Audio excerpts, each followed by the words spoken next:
ሰላም ጤና ይስጥልኝ የተከበራችሁና የተወደዳችሁ ቻናላችን ቤተሰቦች እንዴት ቆያችሁልን?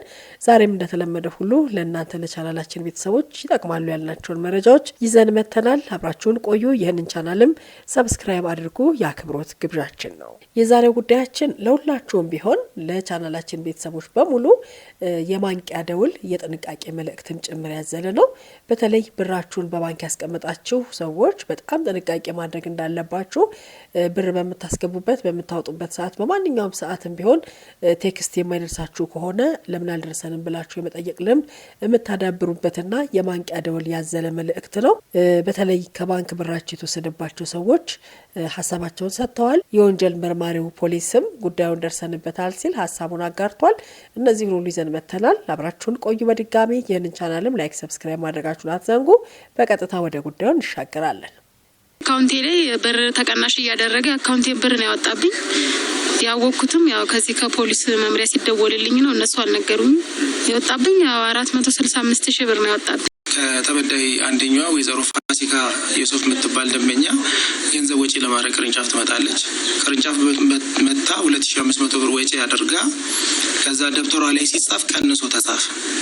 ከዛ ለምን ቀንሶ ተጻፈ ብር እኮ እንደዚህ አይደለም ብሎ በሚጠይቁበት ሰዓት ያ ኦፊሰር ተቀብሎ ያለውን ነገር ሲመለከት ከሳቸው ወጪ ተደርጎ ወደ አቶ መሐመድ ገቢ ተደርጎ ቁጭ ብሏል። አቶ መሐመድ ሶስተኛው ተበዳይ ናቸው። አቶ መሐመድን ገንዘባቸውን አውጥቶባቸው ጨርሶ ከዛ አቶ መሐመድ ገንዘብ የት አለ ብሎ ሲጠይቁ ከዚህ ከወይዘሮ ፋሲካ አዙሩበት ነው ቁጭ ያደረገው ማለት ነው። ገንዘብ ወጪ አድርጋ ቀሪ ባላንስ ሲጻፍላት ያላት ባላንስ አነስተኛ መሆኑን አረጋግጣ ለባንኩ አቤቱታ አቅርባ ወንጀሉን የፈጸመው መሆኑን አጠራጣሪ መሆኑን በዛ ሰዓት ላይ በእኛ በኩል አቤቱታ ቀርቦ ምርመራ የተደረገበት ሁኔታ አለ ማለት ነው። የግል ተበዳዮች በማያውቁበት ሁኔታ ወጪ ሲያደርግ ጉዳዩ የተፈጸመው በአዲስ ከተማ ክፍለ ከተማ ወረዳ 4 እህል በረንዳ አካባቢ መሳለሚያ ቅርንጫፍ በሚገኘው ባንክ ተቀጥሮ የሚሰራ አቶ ሚካኤል ታዬ በባንኩ 5 ደንበኞች ላይ በተለያዩ ጊዜያት የባንኩ ደንበኞች በማያውቁበት ሁኔታ የተለያዩ ዘዴዎችን በመጠቀም ወንጀል መፈጸሙን በአዲስ ከተማ ክፍለ ከተማ ፖሊስ መምሪያ ወንጀል መርማሪ ዋና ሳጅን ደሳለኝ አበባው አስረድተዋል።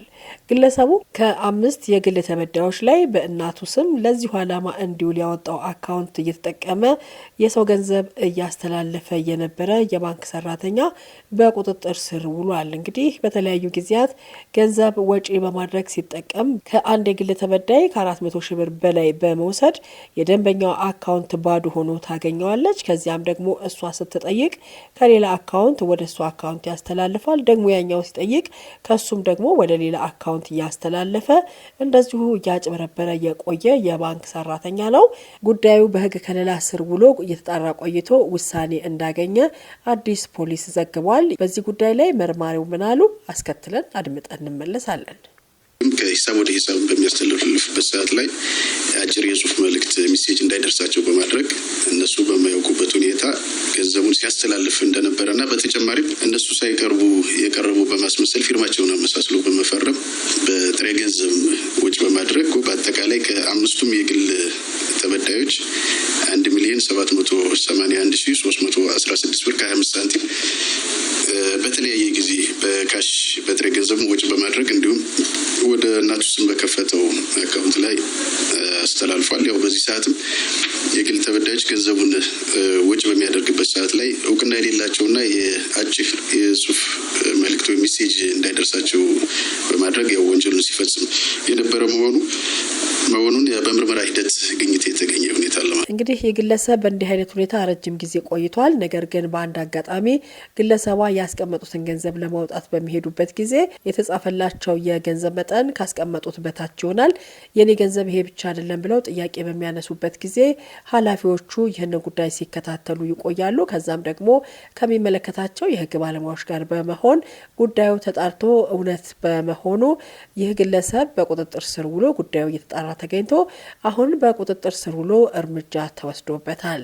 በነገራችን ላይ እነዚህ ገንዘቡን ያስቀመጡ ሰዎች እኛ በእግራችን እየሄድን እየተጋፋን በባስ እየሄድን በታክሲ እየሄድን ያስቀመጥነውን ገንዘብ በእንዲህ አይነት መንገድ ማጣታችን የሚያሳዝን ነው ሲሉ ሀሳባቸውን ተናግረዋል። የእነሱን ሀሳብ ደግሞ አድምጠን እንመለስ።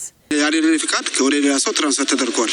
ያብር እንደዛ በጣም ደነገጥኩ። ለምን ቀን ማታ ለፋውበት ብር ነው።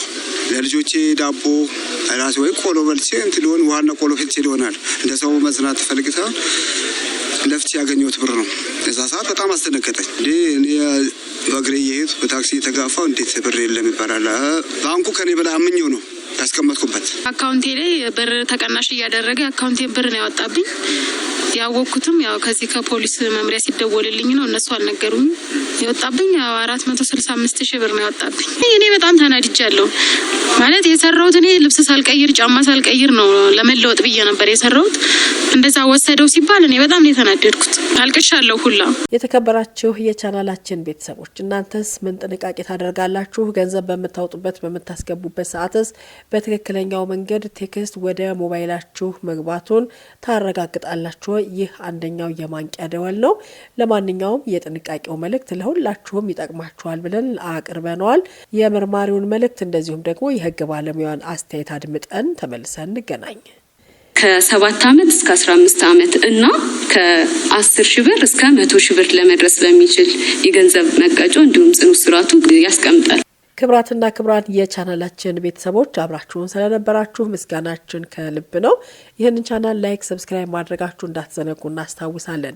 እንግዲህ ባንካችንን ብር አስቀምጠናል ብላችሁ ተደላድላችሁ መቀመጥ እንደሌለባችሁ፣ በንቃት መከታተል እንዳለባችሁ፣ በተለያዩ መንገዶች አጭበርባሪዎች እንደበዙ ራሱ ባንኩ የተለያዩ መግለጫዎችን በማውጣት እንዲሁም ደግሞ የግንዛቤ ማስጨበጫ መልእክቶችን በመላክ ረጅም ጊዜያት ተቆጥረዋል። ነገር ግን ዛሬም ቢሆን ሰው ከመታለል ወደ ኋላ አላለምና ሁላችሁም ጥንቃቄ አድርጉ። የዛሬው መልእክታችን ነው። በያላችሁበት ቸር ይቆያል።